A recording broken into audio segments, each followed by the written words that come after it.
Assalamu alaikum warahmatullahi wabarakatuh, wapenda wasikilizaji wenye kufuata chana yetu ya YouTube. Hapa tuko mjini Goma, mashariki mwa Jamhuri ya Kidemokrasia ya Kongo. Tuko naye Sheikh ambaye atatuzungumzia kwa machache kidogo. Kwanza tutakuwa na awamu mbili, atatuzungumzia kuhusu sifa siku tano za mwisho za mwezi mtukufu wa Ramadhani. Mzee Sheikh, assalamu alaikum. Mumemwona ni mzee Sheikh Hashim, atazungumzia kwanza kuhusu siku tano za mwisho wa mwezi wa Ramadhani. Hatimaye mzee atatuzungumzia swala ya laidi. Je, ukikuwa unachelewa utajikomportea namna gani? Kwa machache njoo menye tutazungumza na mzee. Mubaki kwenye chana yetu, mulike na mupartage. Hapa ni Goma, na wakumbusha hapa tuko ndani ya msikiti Musantreville kwa mheshimiwa Haji Wawa, mahali ambapo mnaona wazee wenye uko itikafu wako nyuma wakiendelesha ibada na mengine kaza wa kaza. Mheshimiwa mpasha habari, tunashukuru kukutana katika msikiti wetu hapa Musantreville, sehemu tunafanya itikafu, na kwa labda kwa kimombo tunasema itikafu ni refuge.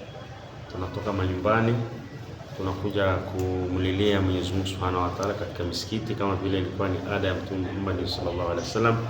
Pindi alipokuwa akiingia katika 10 ya mwisho, alikuwa anaacha watoto wake, bibi zake, anakwenda kumsikiti ili aweze kufanya ibada, na shabaha ni kutafuta hiyo usiku ya Lailatul Qadri, ama usiku uliobarikiwa, usiku wa makadirio, usiku ulioheshimiwa na Allah Subhanahu wa Ta'ala. Ndio shabaha ya sisi kuwa katika huu msikiti. Lakini kuhusu swali ulilouliza hapo mwanzoni ya kusema tulete sifa ya hizi siku 10 za mwisho wa mwezi wa Ramadhani, kwa kweli hizi siku ni kubwa sana, pamoja na kuwa wewe ulizungumzia masiku matano, lakini kwanza tutapana masiku 10. Hizo siku 10 Mwenyezi Mungu Subhanahu wa Ta'ala aliziapia katika Qur'an, asema inna a'tayna, anasema inna anzalnahu fi lailatul qadri.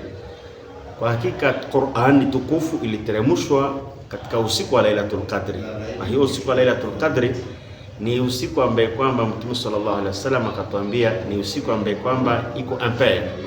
Tutaitafuta katika usiku wa 21, 23, 25, 27 na mpaka katika 29, ndio kama vile usiku wa leo tutaikaa ndani ya huu usiku wa kutafuta hiyo usiku iliyobarikiwa na Allah Subhanahu wa Ta'ala.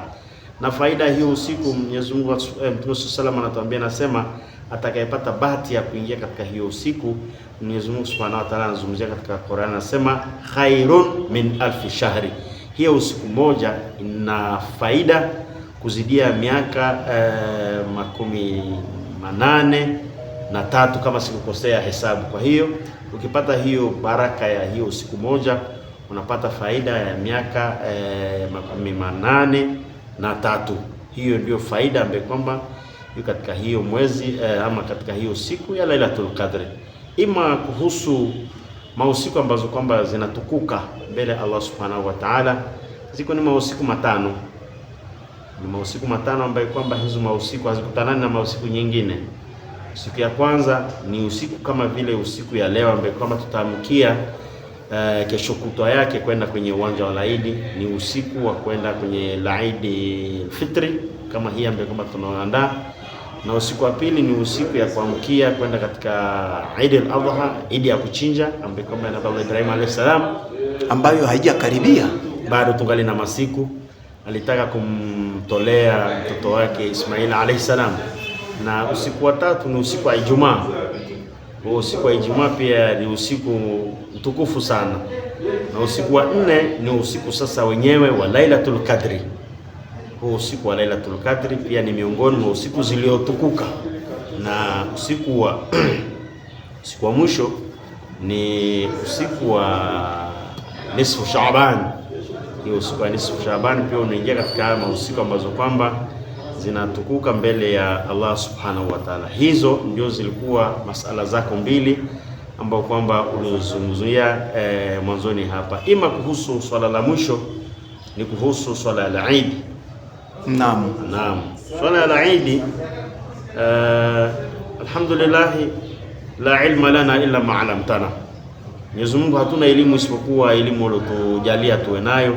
Kwa hakika swala ya Eid inasaliwa kwanza ni rakaa mbili.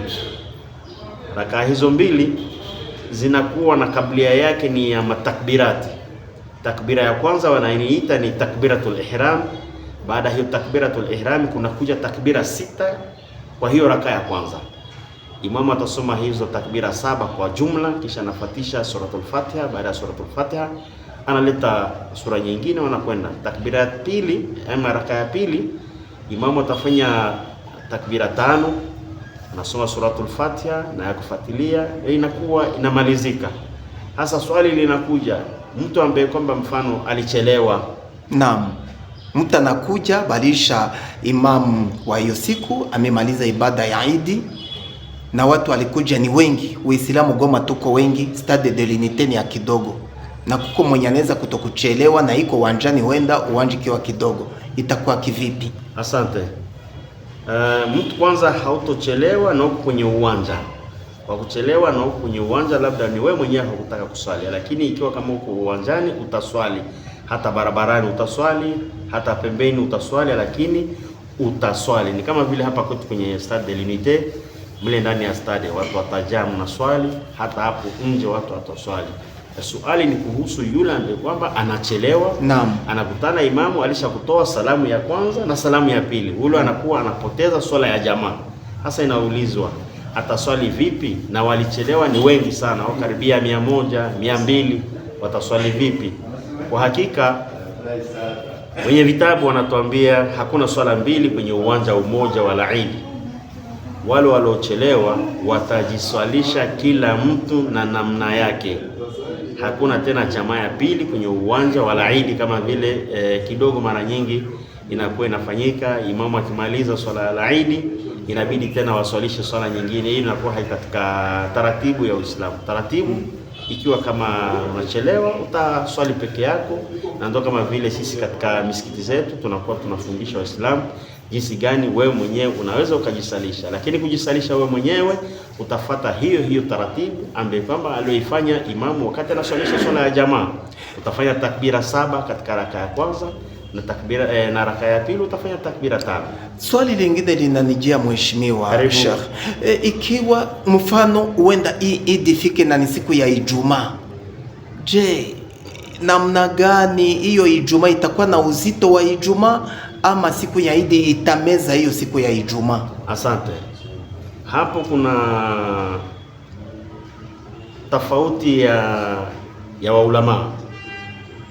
Kwanza kitu kia sunna hakiwezi kuimeza siku ya faradha. Siku ya Ijumaa ni siku kubwa, na hiyo siku ya Eid hivyo ni siku kubwa, lakini wanatupatia uhuru wa kuswali swala la Eid, na hivyo swala ya Ijumaa ikiingia unaenda ukaswali swala la Eid.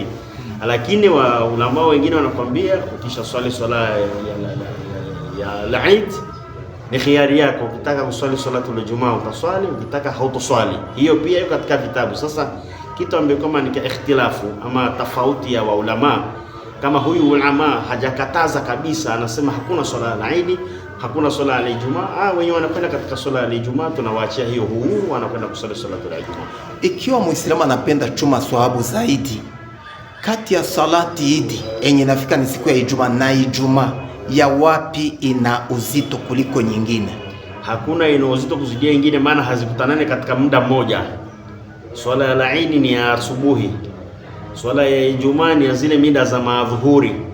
Hasa ukiswali salatul Eid unakuwa unamaliza, ukipata muda kwenda katika salatul Ijumaa, hivyo unakwenda katika salatul Ijumaa.